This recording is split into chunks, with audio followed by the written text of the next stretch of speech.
were a blessing to President Moi because they were now courageous, brave to say KANU juu. Jirongo, in terms of leadership, in terms of making snap decisions, that was the guy.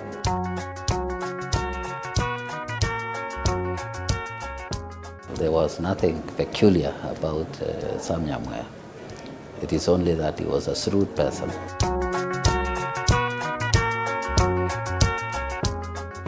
Ruto was a very straight person, very background person, until maybe towards the end of YK that he started coming up.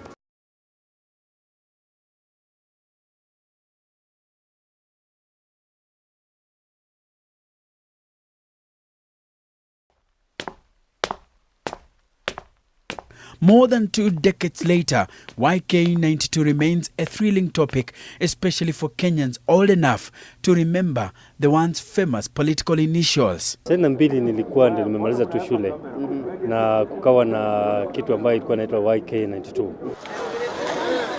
Ni kundi ambalo lilikuja kumaliza uchumi wa Kenya. Nakumbuka wakati huo uchumi wa Kenya ulikuja ukaanguka. Because pesa zilikuwa zinatengenezwa kiholela. Hiyo ndio wakati tulikuwa na Jirongo. Ile note inaitwa 500 ambayo Jirongo alikuwa anaenda anatengeneza, anakuja anagawa pesa. Vijana wanaenda huko scrambling for money. But hiyo scrambling for money walitumia kama ati sasa vijana tuko na sisi, sasa kura tumepata mingi. It was also a rigging strategy. Ni campaign ambayo ilitumia vijana kwa njia mbaya. So it is a study case that people should pay attention to, but not to replicate. 1992 was a consequential year for Kenya. An economy in turmoil, runaway corruption, and a poisoned political climate characterized by assassinations and regular public protests. A resurgent opposition bolstered by brave clergymen and a militant civil society had just managed to push for the reintroduction of multi-party democracy.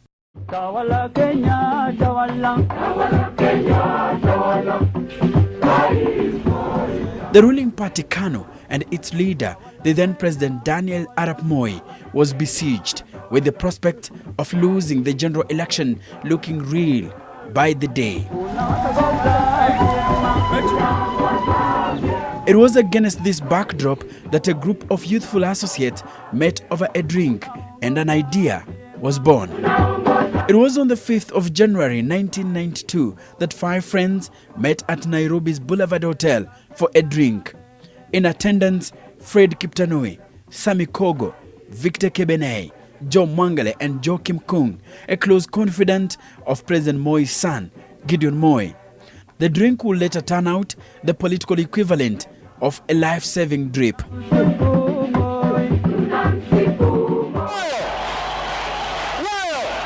On December 3rd, 1991, a month to this meeting, President Moi had transformed the political scene by consenting to a repeal of Section 2A of the Constitution, opening the space for creation of alternative political parties.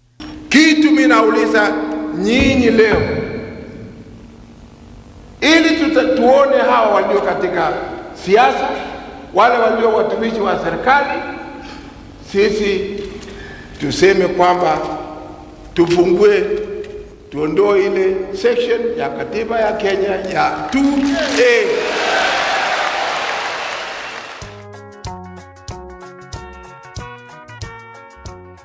Multi-party was back, and for the first time since independence, KANU was facing a real battle for survival. His was also under just one vote. He needed all the votes, which now were open to taking by other parties. So now the remaining party, which was still in power, had to pull itself together and brave for the coming competition. Siasa ni mashindano.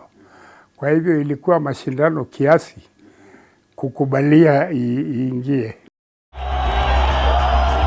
The first opposition party, the Forum for Restoration of Democracy, FORD, was riding high on the wave of change. President Moi's trusted friends started to forsake him. One by one, they left.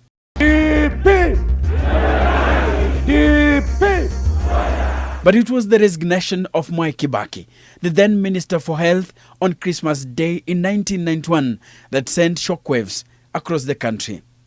I have resigned from the government and that a detailed statement will be issued tomorrow. He was to be joined by then powerful politicians, mainly from the central Kenya region, to form the Democratic Party, DP.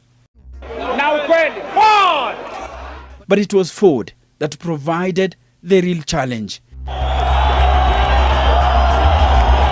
It attracted hundreds of thousands of supporters, and for a while it looked set to wrest power from Moi. These emerging developments dominated discussions among the five friends. KANU was staring at defeat, and the position of these five young men, most of them sons of political figures in the society, was at stake. They agreed to an idea: a youth league that will champion KANU's re-election, a replica of UK's Labour Party youth movement. They named the movement KANU National Youth Congress. You know, they knew of one party, one government, one nation. For them, the president was their president. The party was their government.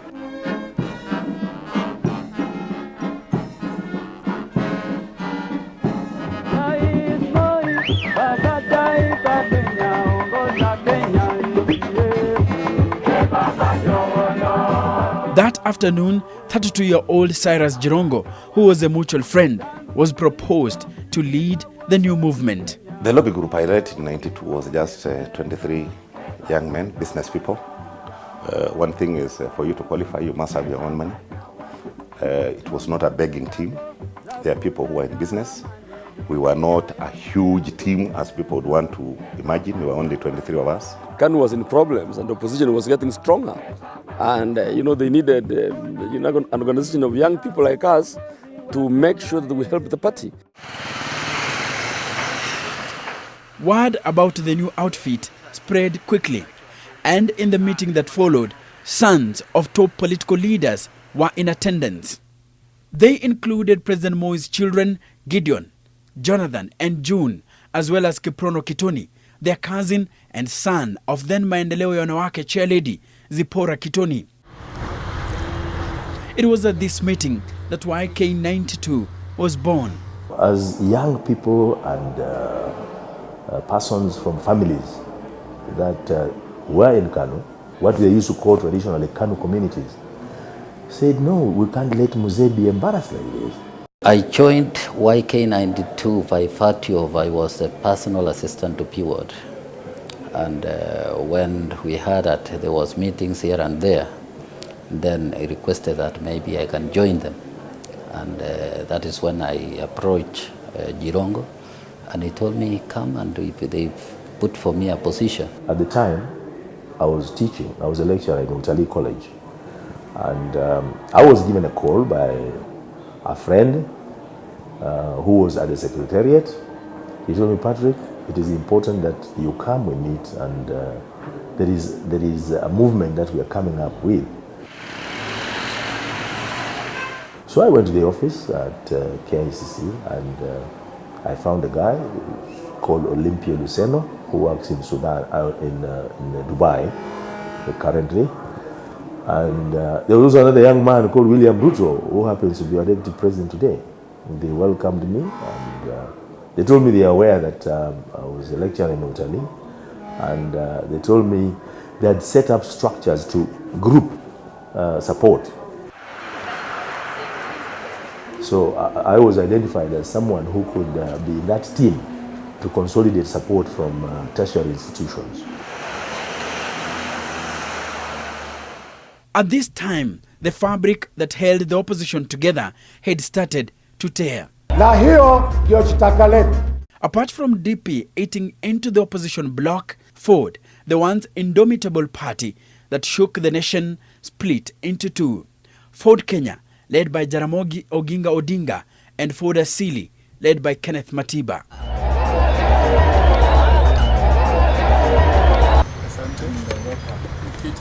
Franklin Bate was the Deputy State House Controller and Moi's speechwriter at the time YK92 was conceptualized. President Moi didn't take chances. So he led his think tanks into a state of thinking, serious analyzing of situation, assessing situations. And immediately he asked, where are the young people? And then they became so handy. The Honorable Jirongo and his team came by. And they were told what was the wish of the president, and the president himself is the one who was telling them. They went back, and they came back with a modus operandi. And the modus operandi yielded YK92. I would loosely say we also had a kitchen cabinet. Even amongst the national officials, there are some members who are more national in terms of access than the others, yet they were on the same team. But I'll give credit to His Excellency's children. There was particularly the girl June. June was a main person with our team. Of course, there was Jonathan in the background. And what we realized, whatever we decide, the sentiments would be passed over to Cyrus Jirongo, and he had quite a good rapport with them. Within hours, he would guarantee us that I'm giving you an answer from Mose. That was initially. But with the time, it became him.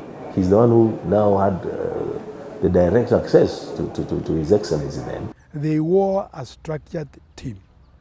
And they had a team, I now don't remember the number of the Central Committee, which was headed by Jirongo. That is a group that was meeting with President Moi on regular basis to brief him on the goings on in the countryside.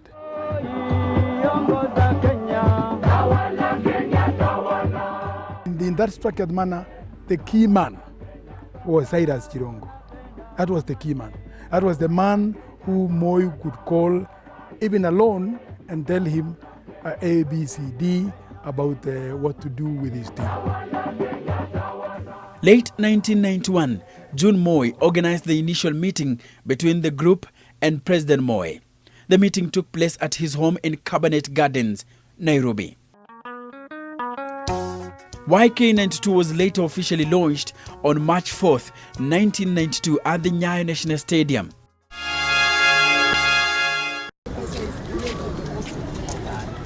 This movement introduced new dynamics to the 1992 election campaigns by mobilizing the youth vote.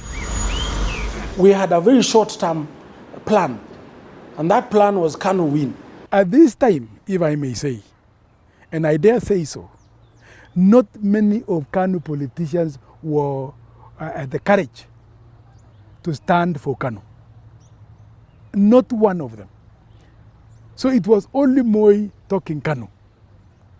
When these young people now came in, they were a blessing to President Moi, because they were now courageous, brave to say KANU juu, jogoo. Nafikiri walikuwa wanataka kufufua chama kabisa tena iwe na nguvu, na kwa kiasi walifanya. YK92 carried out their purpose by heckling and intimidating the opposition during the political gatherings and vote buying.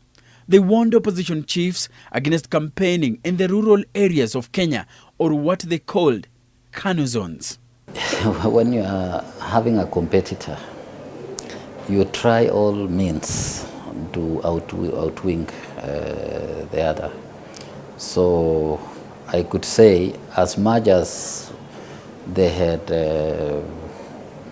liberty to campaign everywhere, we made sure that our strongholds, we weakened them by all means. Yes, and we strategically put our supporters on the ground so that it is coming from the ground. But the ideas were really from our head office, which is the YK92 head office. So we send people and then they assemble people and we tell them, this is what you are going to do. So they will disrupt? Yeah, that is normal.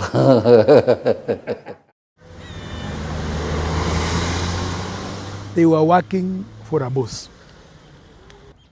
And that boss belonged to a party known as KANU. And they were bought into the idea of KANU retaining power. Naturally, therefore, they were standing up against any other person who would want to interfere with that wish, with that arrangement. Mwai Kibaki, a former vice president to Daniel Arap Moi, was seeking to unseat his now former boss. But when the DP leader ventured into KANU's heartlands, he encountered organized harassment. An important rally in Kapsabet, scheduled for September 3rd, was cancelled at short notice by the district commissioner. Early September, after a successful tour of Uasin Gishu, Kibaki had been stopped from entering Moi's Bridge by pro-KANU youth, armed with machetes and arrows. But the most serious incident occurred on Sunday, 13th September. The DP leader was ambushed at Sotik in Kericho district, where he had stopped to greet local residents. A crowd of youth had attacked, overturning one car and smashing two others, forcing Kibaki's security men to form a ring around the former VP with stones raining down on the vehicles. The invective flowed fast and furious when Kibaki encountered a mob in Limuru. He had come to welcome the recruitment of the immediate former MP.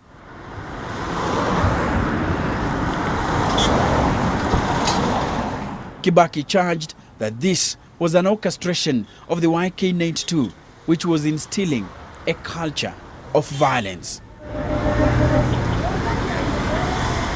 In 1992, KANU employed a youth wing called YK92.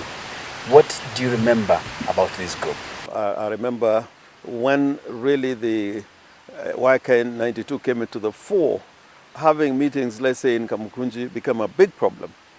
Initially, you could call a meeting in Kamukunji, your only problem was the police. But come YK92, you had also to mobilize yourself in preparation for violence coming from, the leadership or organized with the leadership of YK92. Well, I can never forget that name, YK92, because they were the ones used by the regime, the government of the day, led by Moi, to suppress freedom of expression, freedom of whatever. And YK92 is but one of the instruments that Moi used to suppress what we were fighting for. Ours was to campaign for Moi, and that's it. Okay. And that's what we did. Intimidation? The part of intimidation? What capacity would a businessman have to intimidate? Those who intimidate have other capacities other than being purely a businessman. I know for sure there are some statements that would be released, and we are not aware of those statements. There is one statement that was released insulting the then Electoral Commission chair, Zacchaeus Chesoni. We were not aware totally. And when you looked at the facts, because that is it had been faxed to the media stations, it had no address. When we pushed harder, it came out that the statement had been issued by the then Deputy Controller of State House, Franklin Bett. So there are many people who acted, did their own mischievous things, and used the name Youth for KANU 92 as a cover. We were targeting, first of all, to consolidate KANU areas because we needed to give them courage that the party still existed and we were going somewhere. Yes. So when we went to our strongholds so that we can then now move out and see if we can get 1 or 2 votes from there, these overzealous politicians now started using Youth for KANU 92, printing their own T-shirts, offering their own small supporters in the villages, and creating chaos. My friend, what is underhand deals in politics? Even as you're asking me those questions today, what is going on in America, in the United States, between Hillary Clinton and Donald Trump? What's going on? Underhand deals. So what am I saying? It cannot be blamed on KANU alone that they propagated propaganda. Propaganda is part of politics. It is part and parcel of it. That I can confirm. Without propaganda, you may not win an election. Anywhere in the world, anywhere, name it, anywhere in the world. So the YK did it very well? Yes, they did very well.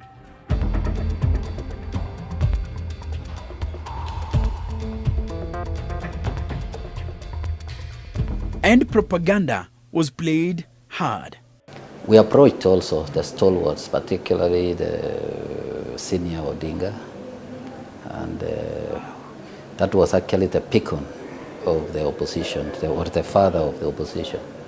So we managed to convince him, and at one point even we arranged for a one-on-one meeting with the president.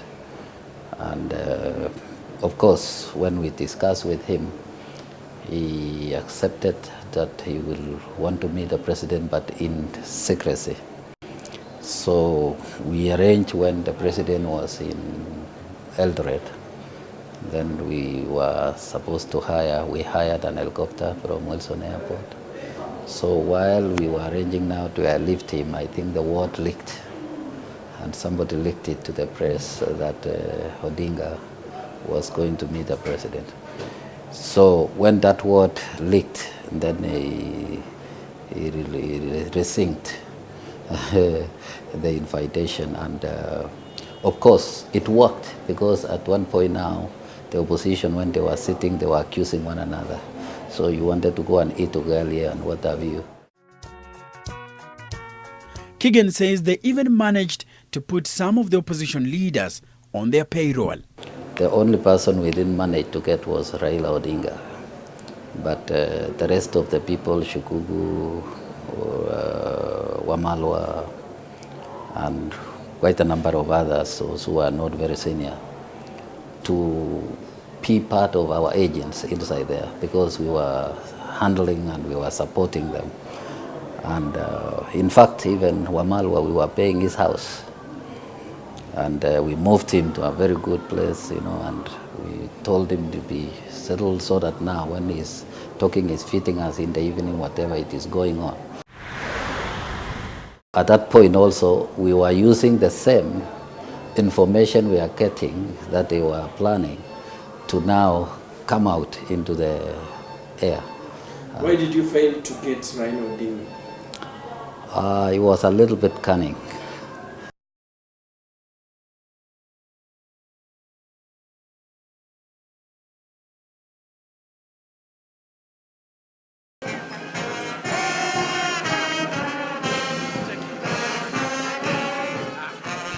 More than 20 years after the 1992 elections, the story of YK92 is still material, as one of its members, William Samoei Arap Ruto, is Kenya's deputy president. Having campaigned and won the presidency alongside President Uhuru Kenyatta on a Jubilee coalition ticket in 2013.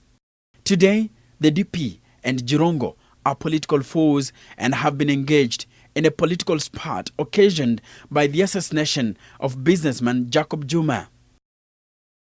Unajua, my brother Jirongo saa zingine anakasirika na mimi kwa sababu zamani nilikuwa mti yake ya mkono. Sasa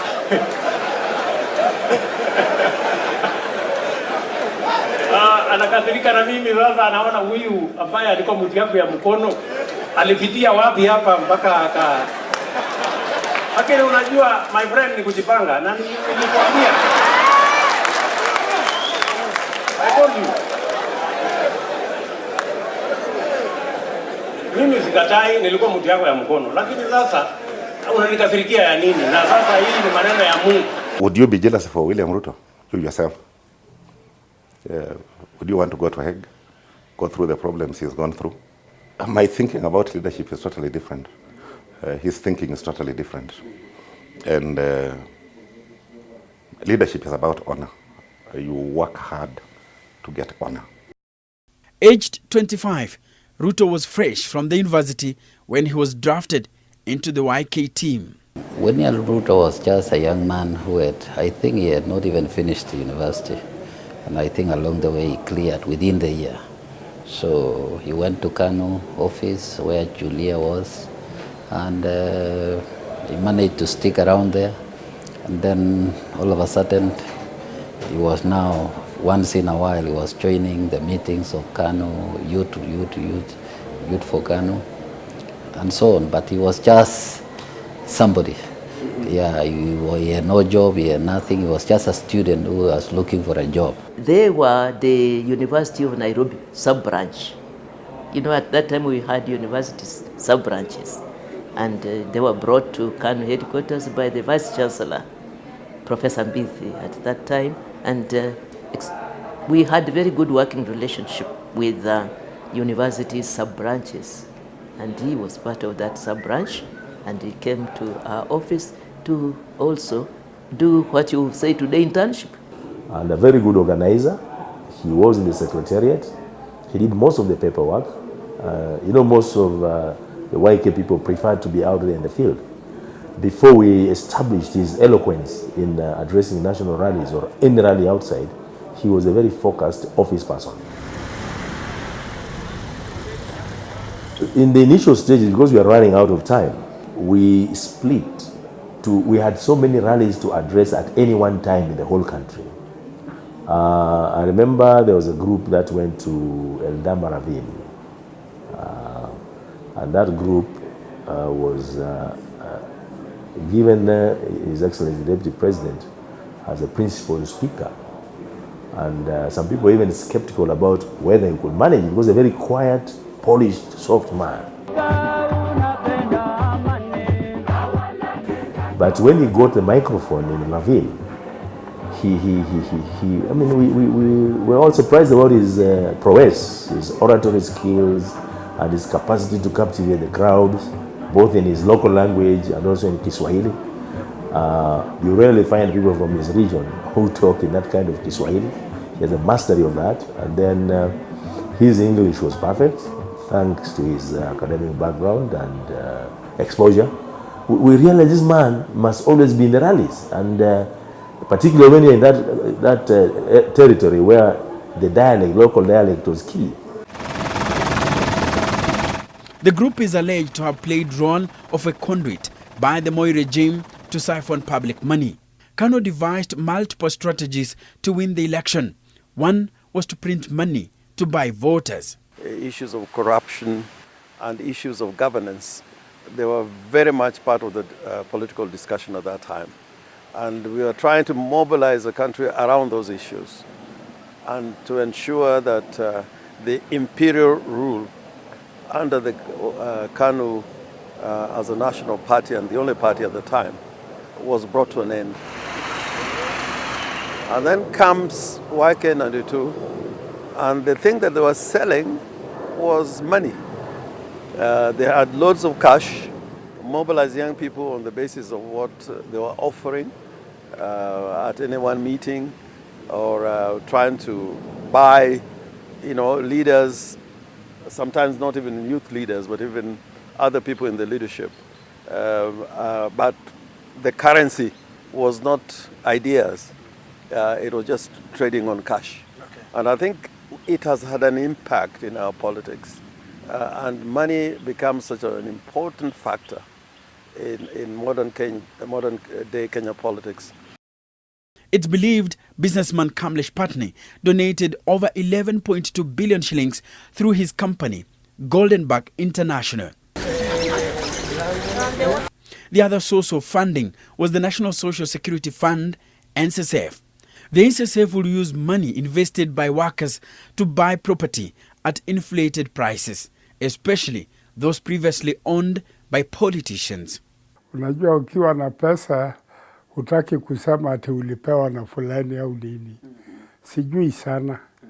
Lakini ilitoka humu nchi ya Kenya. Kenya ni za hapa, pesa hizo ni za hapa. Most of the monies that we're using were from well-wishers, people who love the party. But quite a big chunk was from Jirongo. Unfortunately, when he put most of his monies in the game, people started saying that it was the state giving him the money. He was using his own money. In fact, it is very painful sometimes when you look at it or sit with him and listen to him and know exactly what he did to support the system at the time. We never got any single cent from the Kenyan government or from any parastatal at all. If you have any, show me. But we didn't get. It's likely that they were doing well anyway, in whatever it is that they've been doing. Likely. But the money being spent was not their money. And being political operatives, they probably were making more money doing that than spending it. Whether it's money in form of cash or in form of assets. Some of them acquired a lot of assets in the process in doing that. So the money was not theirs. The question that we made a lot of properties, that's not true. This property of mine, which I see some newspapers writing whatever they are writing, I purchased it before YK92, 1990, 1991. So most of us were established, totally established. So it's not true. We never got any money from the Kenyan government. Okay.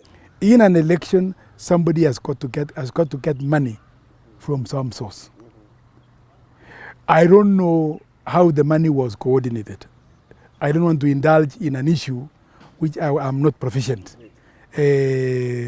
But we had resources which were channeled to YK92 and other persons who were determined for the KANU cause. Many people say that YK92, a group that you led, was used as a conduit by the then government to siphon public money. Is that true? On the issues of money, everybody knows that the money that flooded the market came from Goldenback. And thank God I'm living today. The attempted assassination at that time, had I died, people would have said Jirongo was part of Goldenback. Some people used to say I have 20 wives, 8 wives. Create an explanation for the looting that went on through Goldenback. Okay. According to documentation which Paul Mite came up with at one time, 158 billion was looted through Goldenback. An election in 1992 did not cost 2 billion shillings, as much as it was high expenditure. The YK story is a scapegoat. We came in, did a clinical job, finished what we wanted to finish, and moved on. There's no way you can get funding from a parastatal if you're not doing business with them. So we never at all did any business as an organization. If there was an individual who did, that's an individual, but as an organization, Enoch, we never did any business with government. We didn't have any association with Goldenback at all.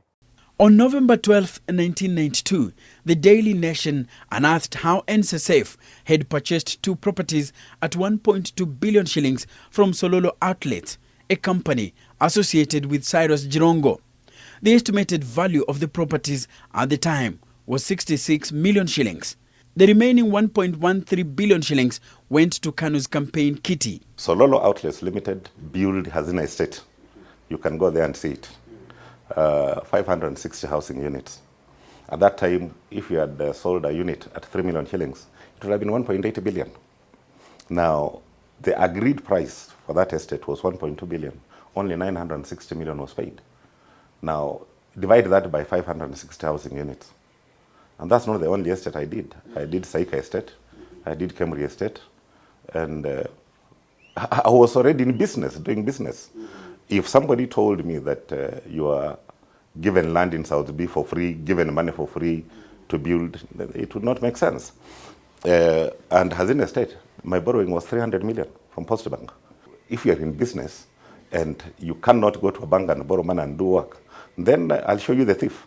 Okay. Yeah, otherwise, what is the source of capital? We must separate what was going on in each individual's business arrangements and what was going on with YK. We never got any funding. So if, for example, somebody approached a senior politician and said, give me this contract. If I get this contract, I will earn 2 million shillings. From that 2 million, I'll fuel YK vehicles with 50,000. Those were probably arrangements that were never mentioned to us, and we never got to know them.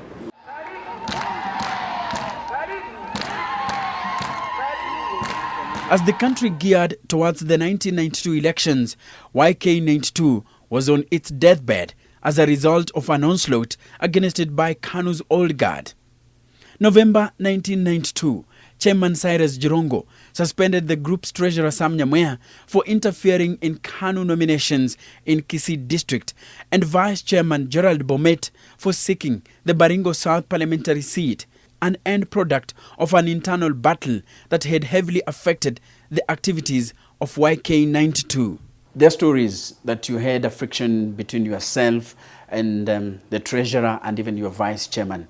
What brought about that? We are merely a lobby group campaigning for the head of state.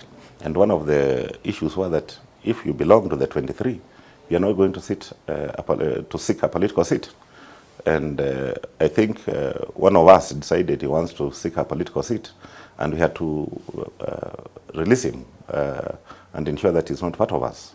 The only person who remained part of us, and actually we went and asked for permission for him to stand, was Leshore. But ours was to campaign for Moi, and that's it. There was never an agreement that nobody should vie. What we said was that we were not going to have politicians involved with the affairs of Youth for KANU 92, so that we cannot tarnish our image or be less neutral than we desired to be. I was amongst the people who stood. In my opinion, 1 month, 2 months before the elections, we believed KANU was doing well. So our short-term agenda had been met. You see, Jirongo was very passionate to the election, and he was determined to deliver the seat. Now, and there was no way Saitoti, Biward, and Kamotos and so on to convince Jirongo otherwise. So the only way was Saitoti used Nyamweya to get information and also try to wreck or create confusion within YK. And I think he succeeded. Senior politicians in KANU who had not abandoned ship felt threatened because we came in like a storm and took their positions of influence and decision making, particularly in regard to campaigns. So they decided quietly to start backing factions within the YK team. But the problem is, much as they were murmuring, much as they were complaining, they were doing nothing to advance the cause of KANU to win the elections. As far as I'm concerned, I encouraged the YK92 because they were doing what I wanted as the coordinator in the national office. Mwanasiasa lazima awe chonjo kila mara. Kwa hivyo kila mtu, hata mimi, hata wao, walitafuta mbinu za kukinga na kushikilia viti vyao viwe imara na virudi tena. There was this accusation that Cyrus said that the Honorable Saitoti at the time and a group of other people in the Kanu received monies to have toxic waste dumped somewhere in the northeastern province. And that didn't go down well. Nobody came to authenticate it, but we could say that was politics. But the fact that he was with Nyamweya, and we knew he was his protege, and the fact that it's Cyrus who said it, that war escalated. That war ran out of control. It was no longer their wars.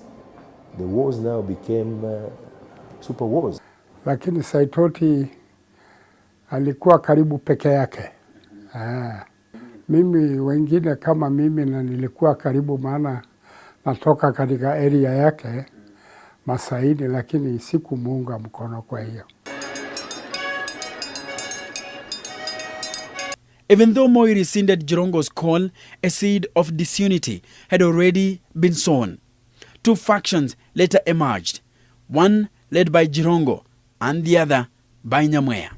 But the group held on long enough to assist Kanu and Moi win the first multi-party elections against a divided opposition. Now it is up to the government to see how the country runs. I give credit to YK92.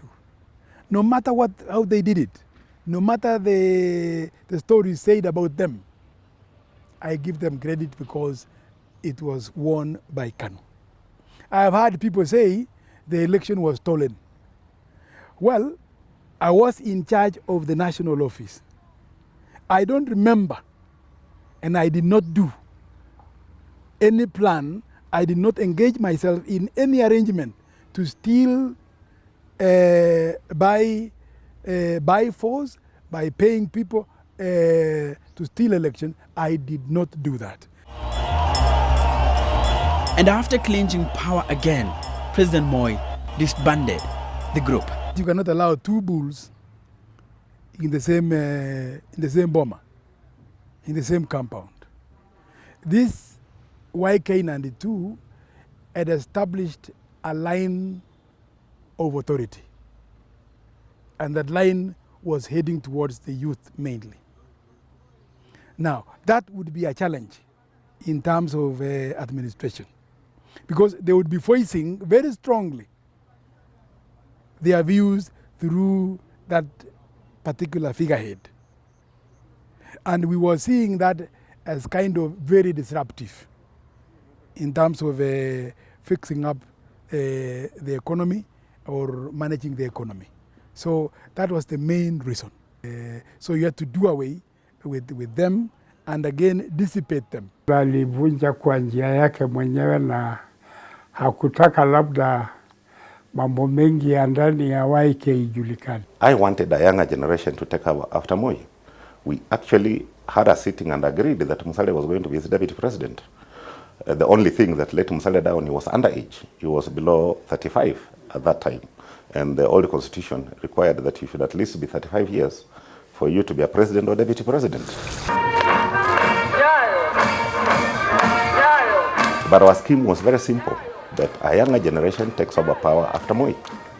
And that is a true position, and that's what we had agreed on with the retired President Moi. And of course, that creates a lot of enemies. The then occupant of the seat was the late George Saitoti. You do not expect him, with the Biwott and others, to have taken that lightly. And it depended on where you aligned. If Nyamweya was aligned to Saitoti, then you would not expect him to have been very happy with me. That is neither here nor there. Our organization was working with everybody so long as that person was in Kanu. So we started from the President Moi and his people. Saitoti was the deputy vice president then. So if he was the vice president, there's no way that we could not have worked with him. So I personally worked with everybody, from the president to everybody. The tussle between YK92 and the old guard will see the young Turks miss out on some of the promises Moi had made. Moi had promised us that after the election, is going to support us. Maybe at that time there was parastotals which were being sold. At least the whole 40 of us were going to form one company, and maybe he supports us to buy one, and then we run us whatever, and then he appoints some of us, and so on. So there was a lot of promises.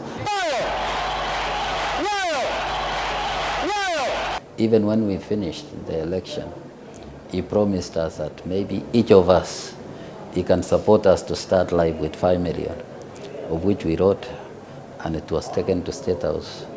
The following day, we heard in Nakuru that we have been disbanded, and we don't know where those proposals went to, including the company which we had formed to buy one of the parastotals. You don't blame Moi too much for that, because they were trying to take advantage of a particular situation, and Moi knew it. Moi is a man who had a habit, when he's finished with you, he would use some unflattering language to dismiss you. But the group never died. It resurfaced in the periphery after Moi declared that he would be honoring the second-term cap and will retire in the 2002 elections. Wakati wa kustaafu kwangu umefika baada ya uchaguzi huu. Karibu baba. Hapa kwako. Karibu gari. The so-called Young Turks became more proactive after Moi maintained he was passing the baton to a younger generation. Cyrus Jirongo and William Ruto had made strides into KANU's inner circle. We have no history of being losers. We shall deliver. Na tunaangalia yeye uso yake, tunaangalia macho yake vizuri sana. Tunataka atumie sign yoyote kuonyesha ni direction gani, and will be in full combat gear. Elders katika bunge, kila mmoja wao akiwa mwanasiasa anasema mimi niko na vijana. And when Moi chose Uhuru Kenyatta, they were determined to deliver the seat despite the backlash KANU received after Moi had picked the son of Jomo as KANU's flag bearer for the 2002 presidential polls. KANU would badly lose to a united opposition under the leadership of Emilio Mwai Kibaki. Now, when Moi again saw the return of 91-92 during the repeal of the Section 2A, now coming back to haunt the young man who is now Uhuru. Now he called some of us to State House Nakuru, and they discussed with us how can we regroup as former YK and try to help Uhuru Kenyatta. So I called the first meeting, everybody came. When I sold the idea, it was a tough moment for me to really relay that message, because people were bitter about what had happened in 92. So people felt that we could not, unless Mzee Moi asked for forgiveness. Moi was very annoyed and said, go ahead and do whatever, form any whatever, forget about the former YK 92. So I came back and I called another meeting. I conveyed the message that we form whether there is the former YK or not. And we called upon the former YK 92 branches to turn themselves into a KAG, KANU Action Group team. Of course, we meant to deliver, but you remember the Uhuru candidature was met with a lot of resistance from within KANU. Now, if you're in a house that is divided, a house that is fighting, it doesn't matter how well you calculate, how well you want to execute the program that you have, it will not stand. And essentially, Uhuru didn't make it, basically because there was serious internal conflict within KANU. Indeed, the group propelled from anonymity politicians like Deputy President William Ruto and Cyrus Jirongo to the national grid. If you want to talk about the YK story, you can never finish. That is why so many years down the line, it is still hot news. People still talk about YK. because the mystery has never been solved. Perhaps undisclosed to many, a good number of YK92 members occupy influential positions in the country's political, business and academic arena today. William Ruto rose from the insignificant YK92 secretariat position to win the Eldoret North parliamentary position in 1997 and eventually worked his way up the political ladder. Jirongo served as a cabinet minister in the Moi regime. Nyamweya went to the football management. No, it's not Jeshi la Mzee. It's just using reasonable force. When someone arranges youth on this side to shout, I also had mine on this side to shout back. Patrick Musumba, Gerald Bomet and others proceeded to grow their fortunes in business. Enoch Sikolia, NTV, Sons of Fortune.